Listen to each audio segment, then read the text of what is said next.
फातिमा की रानी माँ, प्रभु यीशु की माँ, आसरा तू ही है माँ।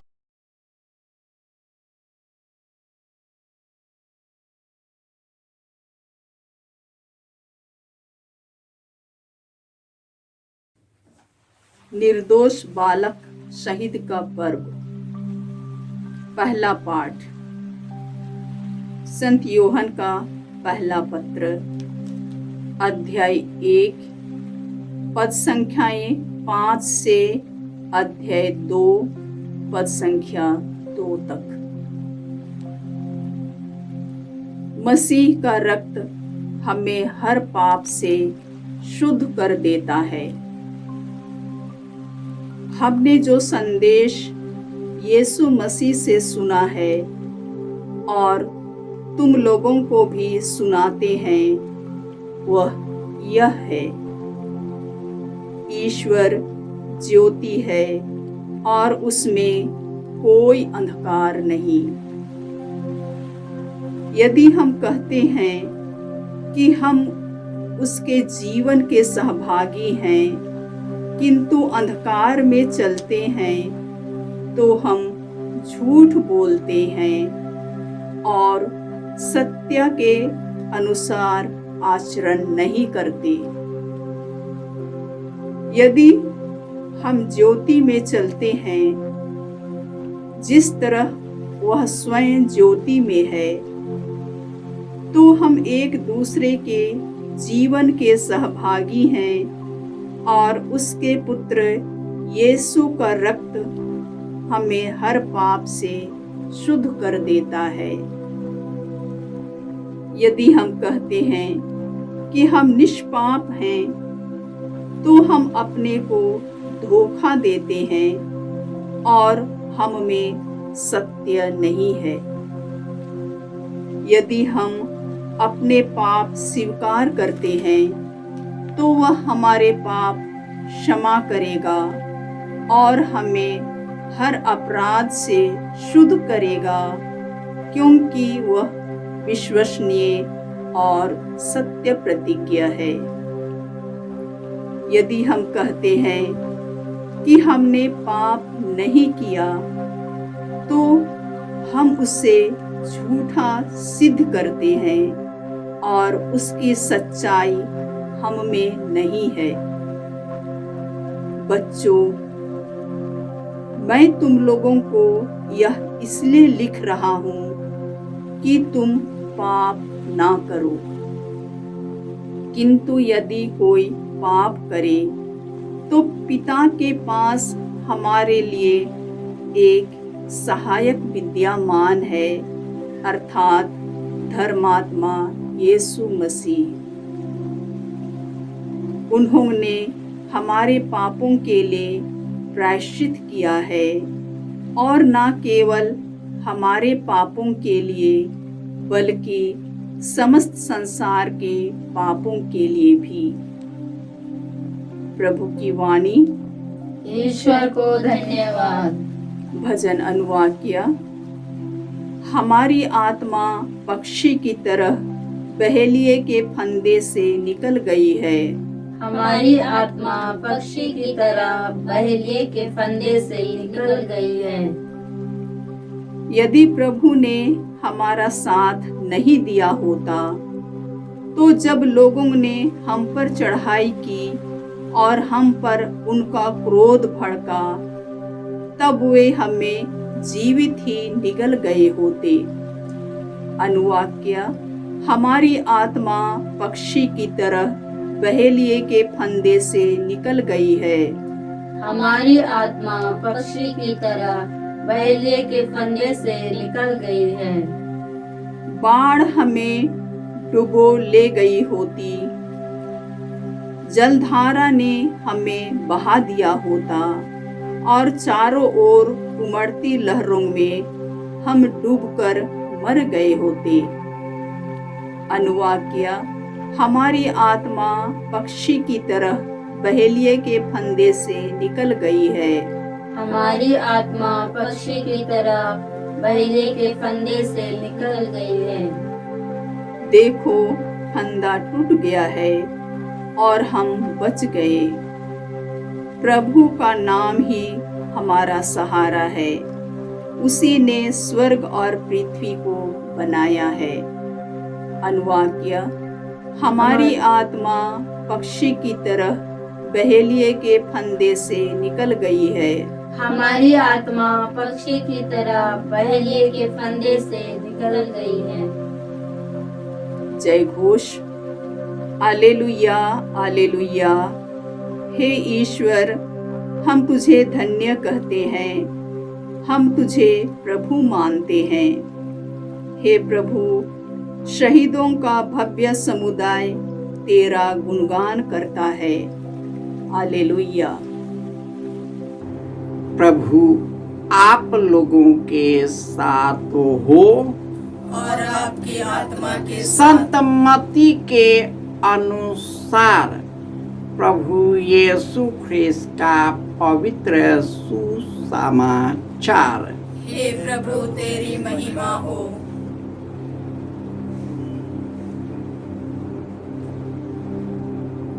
अध्याय 2 पद संख्याएं 13 से 18।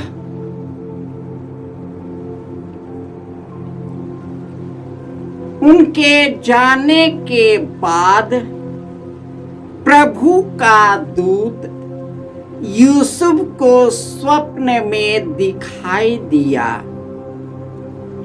और यह बोला, उठिए, बालक और उसकी माता को लेकर मिस्र देश भाग जाइए, जब तक मैं आपसे न कहूं वहीं रहिए, क्योंकि हेरोद मरवा डालने के लिए बालक को ढूंढने वाला है। यूसुफ उठा और उसी रात बालक और उसकी माता को लेकर मिस्र देश चला गया।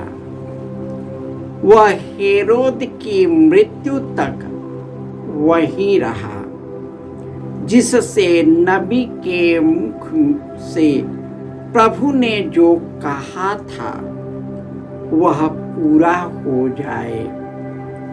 मैंने मिस्र देश से अपने पुत्र को बुलाया। हेरोद को यह देखकर बहुत क्रोध आया कि ज्योतिषियों ने मुझे धोखा दिया है। उसने प्यादों को भेजा और ज्योतिषियों के ज्ञात समय के अनुसार बेतलेहम और आसपास के उन सभी बालकों को मरवा डाला जो 2 वर्ष के या और भी छोटे थे। तब नबी यिर्मयाह का यह कथन पूरा हुआ, रामा में रुदन और दारुण विलाप सुनाई दिया। राखेल अपने बच्चों के लिए रो रही है और अपने आंसू किसी को पोंछने नहीं देती, क्योंकि वे अब नहीं रहे। यह प्रभु का सुसमाचार है। हे क्रिस्त, तेरी स्तुति हो। ख्रिस्त में प्यारे भाइयों और बहनों, यीशु के जन्मोत्सव के समय परदेशी ज्योतिषी बेतलेहम आकर मुक्तिदाता यीशु को खोजने आया और उसने वहां का राजा हेरोद से मिलकर कहा, मैंने आपके देश में एक चिन्ह देखा है जो एक राजा का जन्म हो गया है। इससे राजा हेरोद बहुत घबरा गया और उसने उनसे कहा, जाइए बच्चे का ठीक ठीक पता लगाइए और मुझे खबर दीजिए। राजा हेरोद की कुर्सी हिल गई, वह डर गया। जब वो डर जाता है तो वह खून खराबा करता है। डरा हुआ व्यक्ति या तो मार डालेगा और नहीं वहां से भाग जाएगा।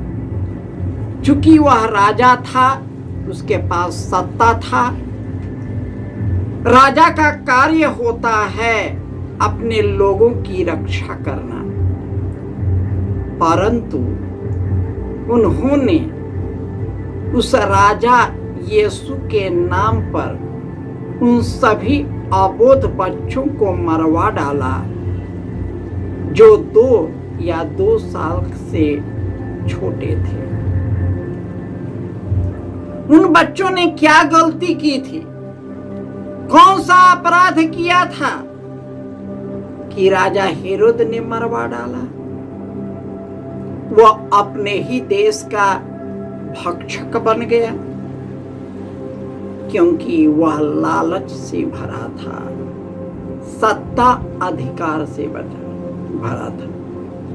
आज के राजा और शासक जहां कहीं के इसी प्रकार के हैं। अपनी सत्ता में कायम करने के लिए हद पार कर जाते हैं, खून खराबा कर देते हैं, लोगों को मरवा डालते हैं। और इस प्रकार यीशु को मरवा डालने का षड्यंत्र रचकर उसने प्यादों को भेजा। तब तक स्वर्गदूत ने योसेफ को कहा, इस बच्चे को ले जाइए मिस्र देश। यही मिस्र देश है जहां उनका छोटा भाई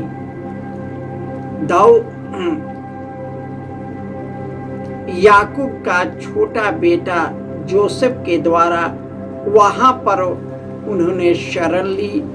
ईश्वर की कृपा से संख्या बढ़ता गया और अंत में दास बना और फिर जीवन को बचाने के लिए वह मिस्र देश गया।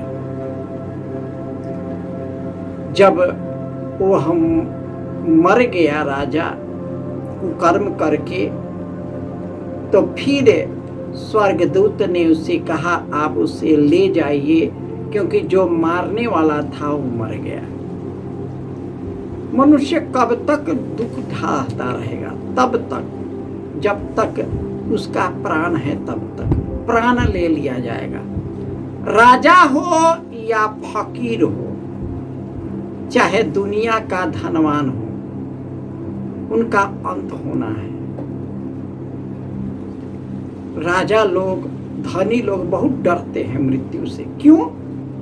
क्योंकि वे धन से चिपके हैं, इस दुनिया पर से चिपके हैं, अपने जीवन से चिपके हैं और इसी को भगवान मान लिया, अपने आप को भगवान मान लिया। क्या थोड़ा सा राजा बना, ये ब्रह्मांड के आगे उनका राज्य है ही क्या? राजा हेरोद का राज्य क्या है ब्रह्मांड के आगे? एक छोटा सा राज्य का, वो भी उतना राज्य नहीं, वो तो रोमन उसका राज्यकाल था, वो तो छोटा राज्य था, उसका तो कुछ है ही नहीं था।